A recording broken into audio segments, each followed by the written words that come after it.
For 80 years, the 5-mile shot was dismissed as a physical impossibility, until a redacted file in the National Archives revealed the story of Khotan Yazzie. An Apache protector in the Italian Alps, Yazzie used the Earth's rotation to achieve feats so defying of military logic that the War Department buried his record for decades. This isn't just a story of marksmanship, it is a long-suppressed secret of history. On a wind-swept ridge in the Italian Alps in 1944, a German commander stood behind a reinforced stone wall, confident that no conventional weapon could reach him across the vast expanse of the Alpine Divide. Yet, as the officer adjusted his binoculars, a tiny puff of dust erupted from the granite inches from his head, followed by a second strike that found its mark with mathematical impossibility. This was not the work of a standard infantry unit or a choreographed artillery strike. It was the first recorded sign of a man whose presence in Europe was so highly classified that his name was scrubbed from the official morning reports of the 45th Infantry Division. Khotan Yazzie had been brought to these freezing heights for a purpose that defied every manual in the War Department. While others saw mountain barriers, Khotan saw a single, continuous thread of energy. The 4-mile gap was not a distance to be conquered, but a space to be understood. To the officers back at the command post, the geography of the Alps was a series of tactical obstacles, cliffs to be scaled, valleys to be shelled, and ridges to be defended. But Khotan moved through this landscape as if he were reading a familiar story written in the stone. He did not see the thin mountain air as a void. He saw it as a medium, a liquid sky that carried the weight of every movement.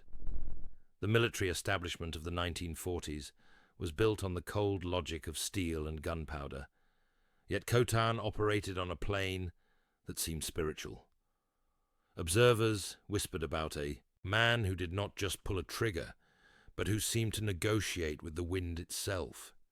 While propaganda reels focused on massive bombardments and the thunder of tanks, the most significant shifts on the front lines were often the result of this solitary figure sitting motionless for 12 hours at a time. He existed in the narrow space between what science claimed was possible and what an ancient heritage could actually achieve. In those long hours of silence, Khotan was not merely waiting for a target. He was entering a state of profound environmental synchronicity. He monitored the way the shadows of the clouds stretched across the valley floor, noting how the temperature drop in the late afternoon would cause the air to settle in the low passes. He was a student of the invisible, a man who understood that in the high altitudes, the smallest change in barometric pressure could turn a perfect shot into a whisper in the wind. The loss of life in such a conflict is always a heavy burden, but Khotan carried a profound difference in his demeanor. There was no boastfulness in his craft, only a quiet, almost mournful reverence for the gravity of his task. He understood that his unique gift was a tool used to protect his brothers in arms by reaching across distances that others deemed a fantasy. As the legend of the 5-mile shot spread through the terrified ranks of the opposition, the Pentagon began to wonder how a boy from a forgotten reservation had mastered the art of the horizon before he ever touched a modern rifle. To find that answer, one must look past the technology of war and into the quiet mazes of the American Southwest, where a different kind of education had taken place under the blistering sun of Arizona. Long before he held the heavy wood of a Springfield 1903, Khotan was a boy on the San Carlos Reservation who could track the shadow of a hawk from 3 miles away.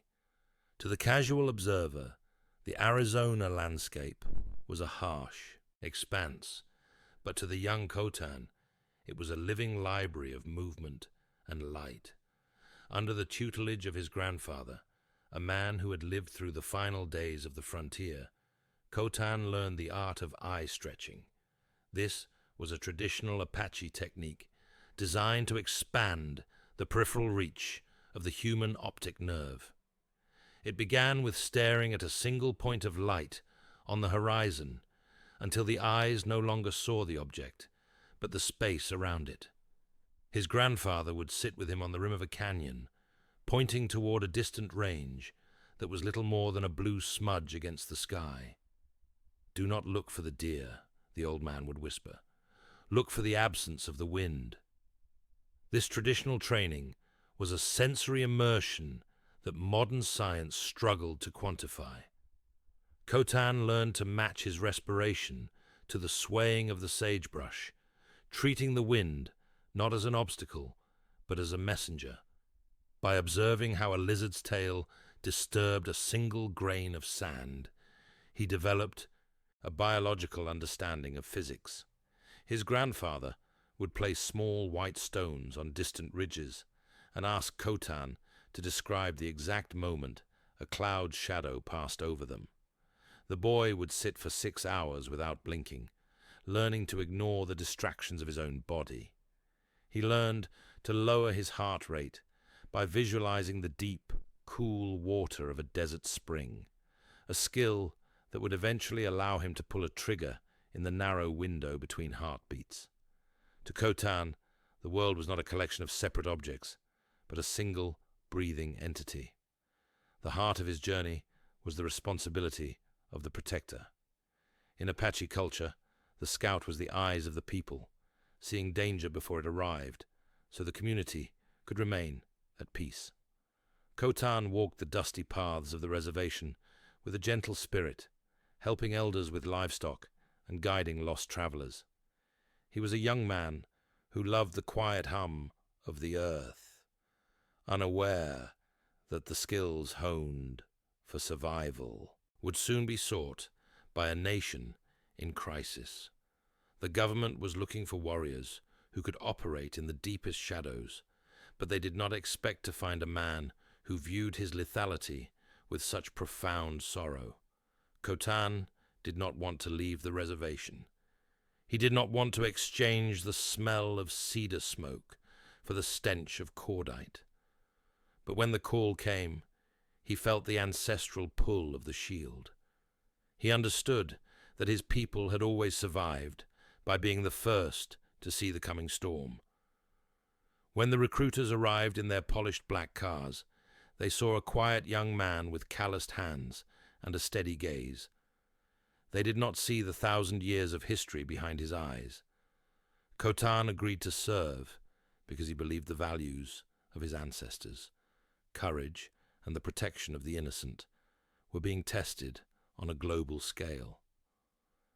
As the train pulled away from the red rocks of his home, he watched the horizon shift, moving toward a secret military facility where the Army's finest instructors were about to be the ones receiving a lesson. If you're enjoying this look into the hidden corners of our history, please take a moment to subscribe so we can keep sharing these incredible stories with you. At Fort Bliss, examiners thought their long-range targets were malfunctioning until they realized Khotan was hitting the exact same hole twice. Experienced ballistics instructors stared through spotting scopes at targets 1,000 yards away. To these men, the physics required complex calculus, but Khotan was simply breathing, his eyes focused on a point in space beyond the visible spectrum. The instructors were men of science, trained at West Point and the finest technical schools in the country. They used slide rules and ballistics tables to predict the drop of a .30 caliber round over a half mile.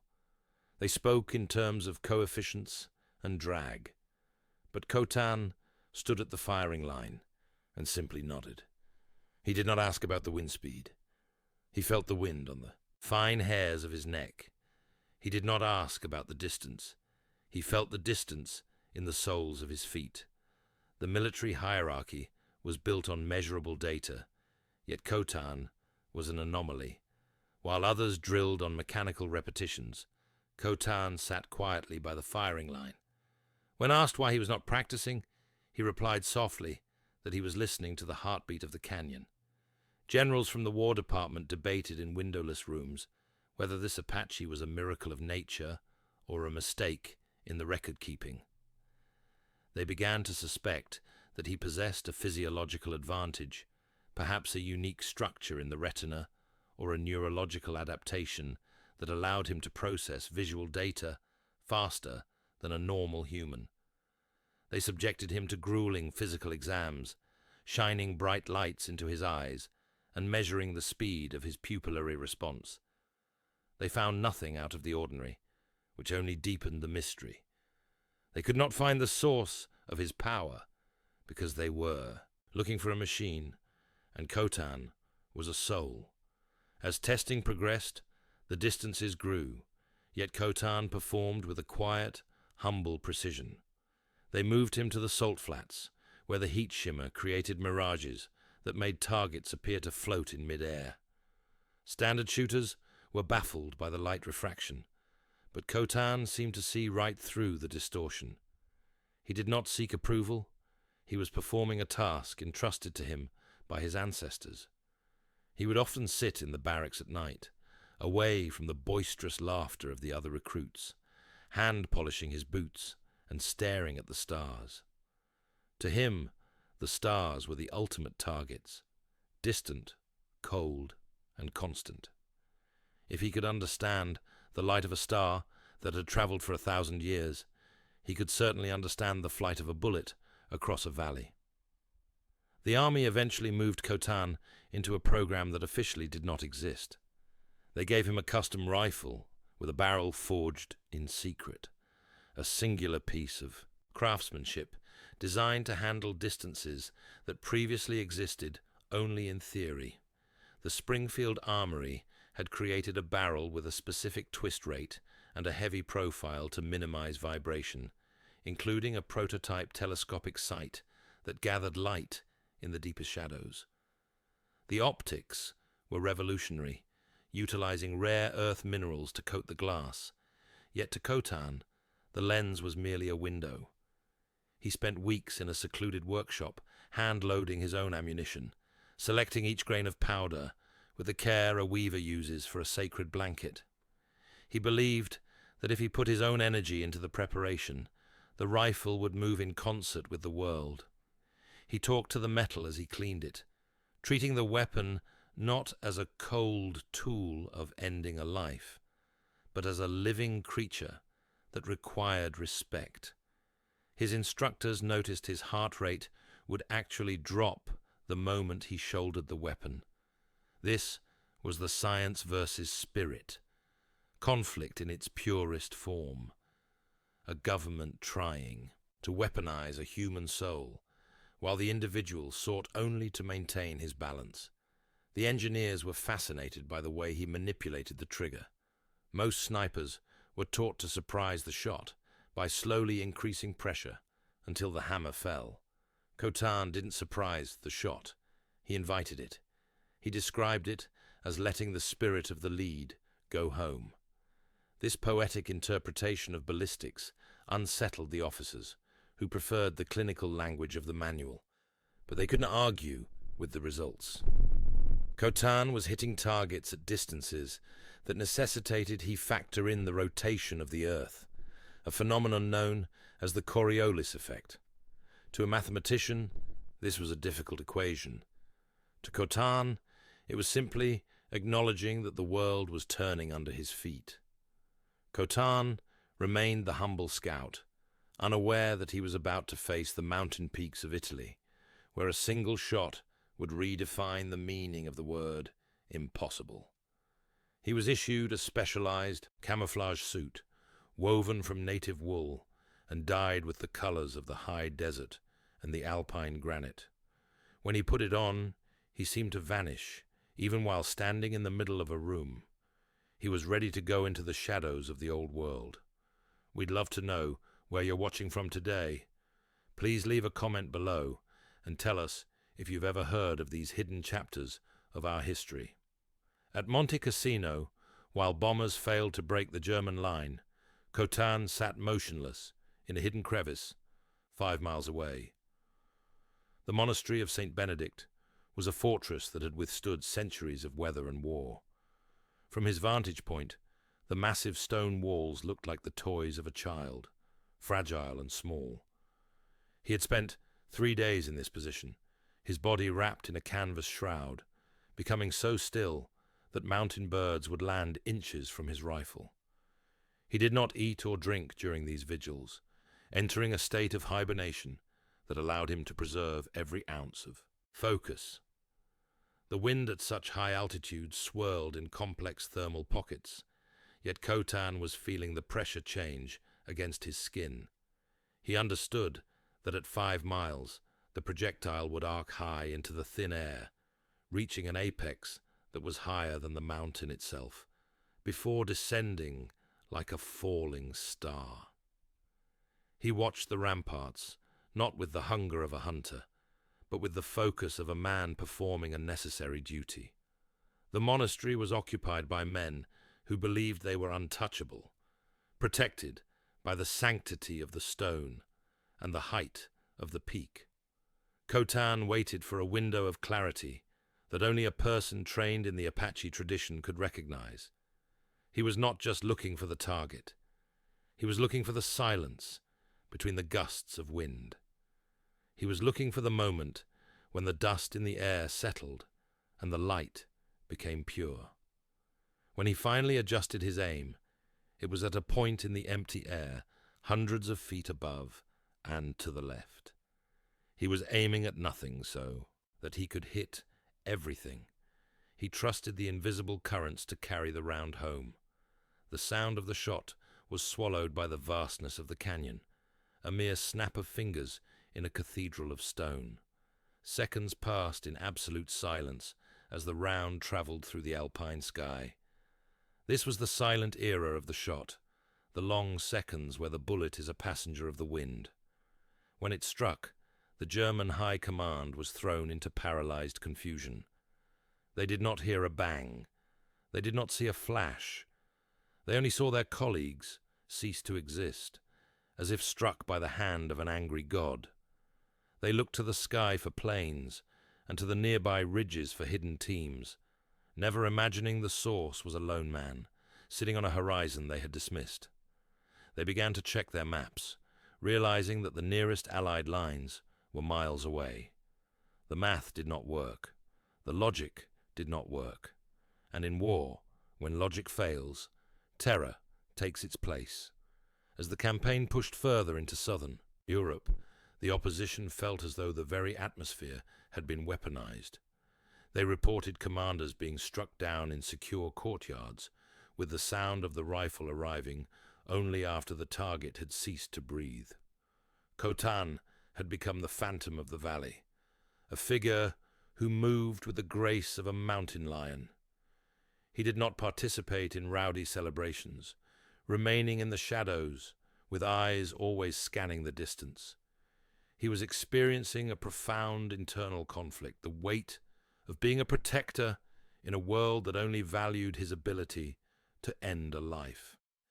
He began to have dreams of the desert, of the red rocks turning into the red blood of the men he had never met.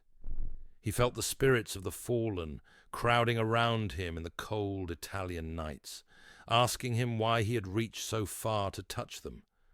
This burden was visible to the few who shared his foxhole. Khotan spent nights in quiet prayer with sacred pollen from Arizona. He saw the men on the other side as sons and fathers trapped in a dark cycle. He once found a letter on a fallen officer, written to a daughter in Berlin, and he spent the night weeping in the dark. He did not hate the enemy. He hated the distance that allowed him to see them so clearly, without ever knowing their names. Every time he adjusted his scope, he felt a deep sorrow for the necessity of his actions. Despite this turmoil, his effectiveness was undeniable. Entire battalions retreated simply because the rumor of his presence had reached them. Khotan had broken the will of an army, through unwavering watchfulness. He was a symbol of the inevitable, a reminder that nowhere on the horizon was truly hidden. By early 1945, this literal hinge of history reached a critical bridge near the Rhine. German engineers had wired explosives to sever the primary artery for the American advance. This bridge was the key to the heart of the industrial Ruhr Valley. If it were destroyed, the Allied momentum would stall, and the winter would be long and filled with loss.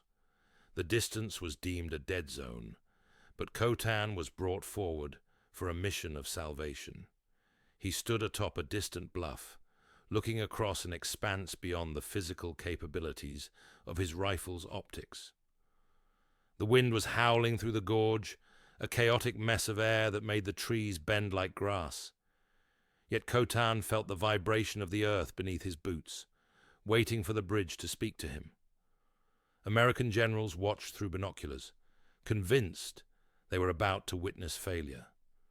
They saw Khotan settle into his prone position and aim into the empty sky.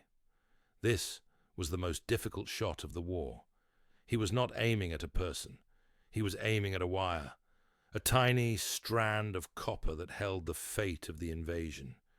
He had to account for the hum of the bridge, the vibration of the water below, and the frantic heartbeat of the men working on the detonators. The shot rang out, a solitary crack against the roar of the river. The projectile struck the narrow copper wiring of the primary detonator box, severing the connection just as the switch was reached. A second shot destroyed the backup fuse. The bridge remained standing, a vital lifeline preserved by a man who saw the world in terms of connections. This feat was so miraculous it bordered on the supernatural, yet Khotan was already packing his gear in silence. He did not wait for the generals to thank him.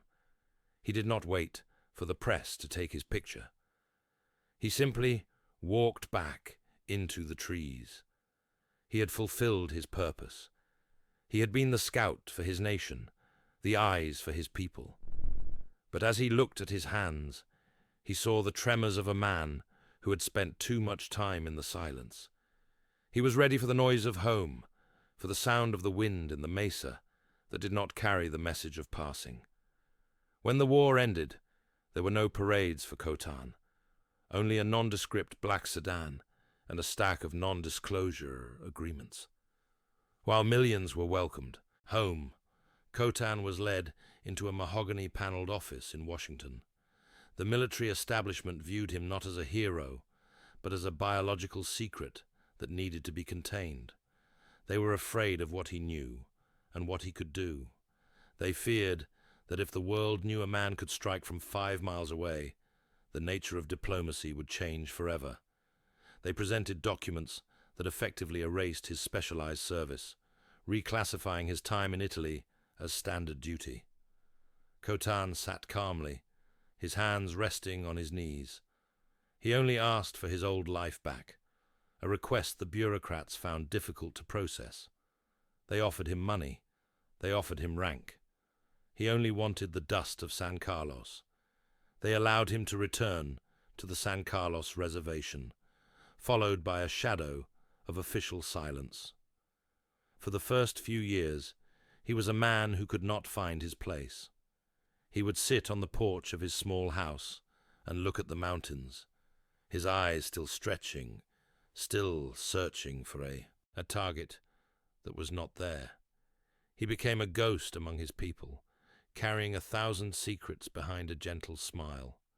When asked about the war, he spoke only of the beauty of the Italian mountains or the kindness of local farmers.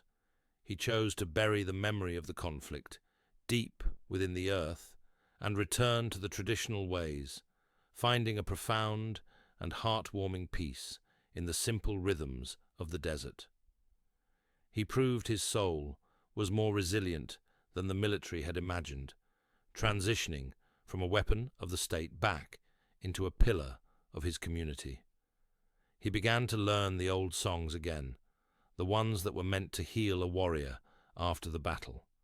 The records the public was never meant to correlate finally emerged when a retired ballistics expert found a mislabeled folder in the National Archives. This was a man named Mr. Aris Thorne, who had spent 30 years studying the physics of the long shot. He had heard the rumors of a ghost sniper in Italy, but he had always dismissed them as soldiers' tall tales. But the range cards he found were undeniable. They were signed by officers who had since passed away, but the data was raw and real. The flight paths showed bullets that had spent nearly 20 seconds in the air. This began the journey to unmask the legacy of a man systematically erased from honor. Mr. Thorne traveled to Arizona, following the trail of a name that had been redacted for generations. He found fragmented personal letters that spoke of an Apache man who seemed to touch the horizon with his soul. A medic's diary noted that Khotan's eyes held the ancient weariness of a mountain. Mr. Thorne realized that Khotan's shots were the manifestation of a spiritual connection to the land that the modern world had simply forgotten how to measure. He visited the San Carlos Reservation and spoke to the grandchildren of the man who had been the phantom of the valley. They told him of a grandfather who could tell you when a storm was coming, 2 days before the clouds appeared. They told him of a man who could find water in a dry wash by listening to the sand. They did not know about the 5-mile shot. They only knew about the 5-mile heart. The government's attempt to bury Khotan's story was born of an inability to categorize him. How do you reward a hero who refuses to speak of actions that ended lives, and instead speaks of the wind as a brother? By the time the full scope of his service was pieced together, it was evident he was a testament to the untapped potential of the human spirit.